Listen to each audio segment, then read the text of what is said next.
नमस्कार दोस्तों, आप देख रहे हैं हमारा चैनल द क्रिमिनल माइंड। तो आज कहानी इंडिया के सबसे बड़े सेक्स स्कैंडल के बारे में, जिसमें 200 से ज्यादा लड़कियां विक्टिम्स थीं। इस सेक्स स्कैंडल के बाद पूरा अजमेर हिल गया था। जब इस स्कैंडल की बात लोगों के सामने आई तो हर माँ बाप इस सोच में पड़ गए कि कहीं उनकी बेटी भी तो इस स्कैंडल का शिकार नहीं हो गई। और आपको इस वीडियो के अंत तक ये पता चल जाएगा कि आखिर क्यों हमारी भारतीय न्याय प्रणाली को इतना खराब कहा जाता है।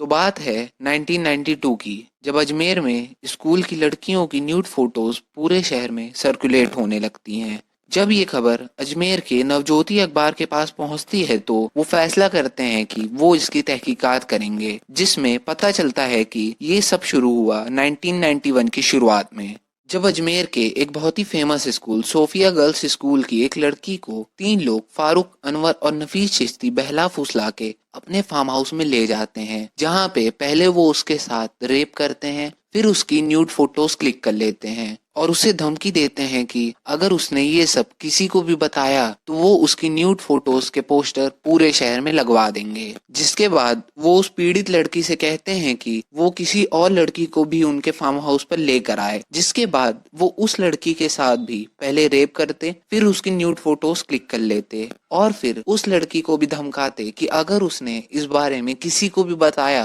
तो उसकी न्यूड फोटोज के पोस्टर पूरे शहर में लग जाएंगे। और फिर वो उस लड़की को भी कहते कि वो भी एक और लड़की को लेकर आए। इसी तरह एक एक करके लड़कियां आती गईं और इसी तरह ये सिलसिला ऐसे ही चलता रहा और ये आंकड़ा 200 पार हो गया। 200 से ज्यादा लड़कियों के साथ रेप करने की हिम्मत आखिर इनमें आई कहां से, और ये अभी तक कानून के शिकंजे में क्यों नहीं आए। दरअसल फारूक, नफीस और अनवर ये तीनों ही अजमेर की एक बहुत जानी मानी और पावरफुल चिश्ती फैमिली से बिलोंग करते थे। आपने अजमेर शरीफ का नाम जरूर सुना होगा, जहाँ पे ख्वाजा मोइनुद्दीन चिश्ती की दरगाह है, और ये तीनों ही ख्वाजा मोइनुद्दीन चिश्ती के परिवार से बिलोंग करते थे, जिसकी वजह से इनका समाज में बहुत नाम और रुतबा था। और साथ ही साथ ये तीनों एक पॉलिटिकल पार्टी से भी जुड़े हुए थे, जिसमें फारूक अजमेर यूथ कांग्रेस का प्रेसिडेंट था, नफीस अजमेर यूथ कांग्रेस का वाइस प्रेसिडेंट था और अनवर अजमेर यूथ कांग्रेस का जॉइंट सेक्रेटरी था।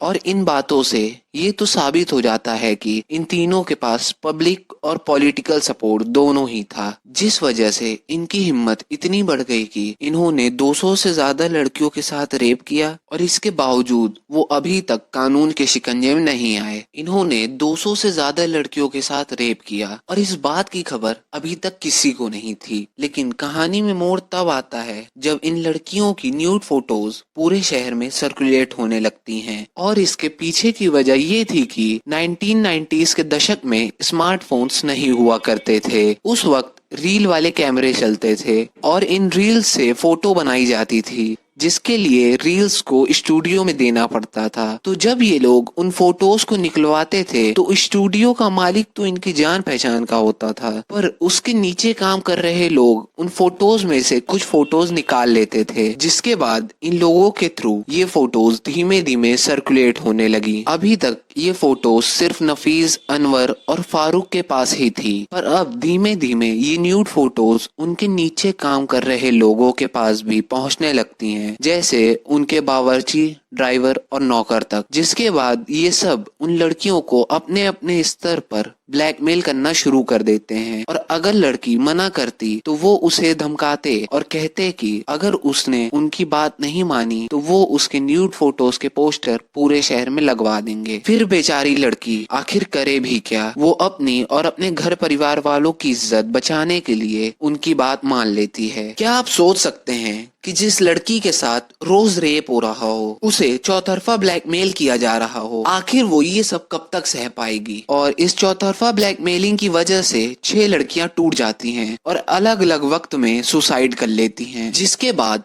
लोगों के जहन में ये सवाल आने लग जाता है कि आखिर कैसे एक ही स्कूल की 6 लड़कियों ने सुसाइड कर लिया। पुलिस के आला अधिकारियों को कहीं ना कहीं इस स्कैंडल के बारे में पता चल चुका था, लेकिन इन तीनों के साथ पॉलिटिकल सपोर्ट होने की वजह से पुलिस कोई एक्शन नहीं ले पा रही थी। और एक्शन न लेने के पीछे एक वजह और बताई जाती है, क्योंकि लोगों को मालूम चलते ही ये मामला हिंदू मुस्लिम मोड़ ले सकता था, क्योंकि विक्टिम्स में ज्यादातर हिंदू लड़कियां थीं और ये 3 मेन अक्यूज्ड मुस्लिम थे, और इसकी वजह से अजमेर भड़क सकता था। और इतना सब कुछ होने के बाद भी तीनों अक्यूज्ड खुले घूम रहे थे और कोई कार्रवाई नहीं होती देख नवज्योति अखबार के एडिटर ने बिना कुछ सोचे समझे एक ठोस कदम उठाया और मई 1992 में उन न्यूड फोटोज को ब्लर करके अपने अखबार में छाप दिया, जिसके बाद हुआ भी कुछ वैसा ही जिसका अंदेशा था। अजमेर के लोगों तक ये खबर पहुंचते ही पूरा अजमेर भड़क गया और इस मामले ने कम्युनल मोड़ ले लिया, जिसकी वजह से अजमेर में दंगे हुए और अजमेर 3 दिन बंद रहा। जिसके बाद जो सरकार और पुलिस अभी तक एक्शन नहीं ले रही थी, वो लोगों का गुस्सा देख हरकत में आ जाती है और न्यूड फोटोज के जरिए 18 लोगों की शिनाख्त करती है और उन पर नामजद मुकदमा दर्ज करती है। जिसके बाद 30 लड़कियां आगे आके उनके खिलाफ बयान देने के लिए तैयार हो जाती हैं और जिन लड़कियों ने ये कदम उठाया उनके पास धमकी भरे कॉल्स और मैसेज आना शुरू हो जाते हैं। उन्हें ये धमकी दी जाती है कि अगर उन्होंने गवाही दी और अपना केस वापस नहीं लिया तो उनके परिवार को जान का खतरा हो सकता है। इन लगातार धमकियों से डर के 28 लड़कियां बयान देने से पीछे हट जाती हैं और अपना केस वापस ले लेती हैं, लेकिन 2 लड़कियां बिना डरे डटी रहती हैं। जिसके बाद इन दोनों लड़कियों के बयान पे 6 साल बाद 1998 में लोअर कोर्ट सभी 18 आरोपियों को उम्र कैद की सजा सुनाती है। जिसके बाद सारे आरोपी इस मामले को हाई कोर्ट ले जाते हैं और हाई कोर्ट 4 आरोपियों को उम्र कैद और 4 को 10 साल की सजा सुनाती है। बाकी बचे आरोपियों में जो 3 मेन आरोपी थे, फारूक, नफीज और अनवर, इनमें से फारूक वकीलों के साथ मिलके अपने आप को अदालत में पागल साबित कर देता है और नफीज और अनवर फरार हो जाते हैं और बाकी बचे आरोपियों में से 3 लोग सुसाइड कर लेते हैं और बाकी भाग जाते हैं। तो आज के टाइम पर 3 मेन अक्यूज्ड में से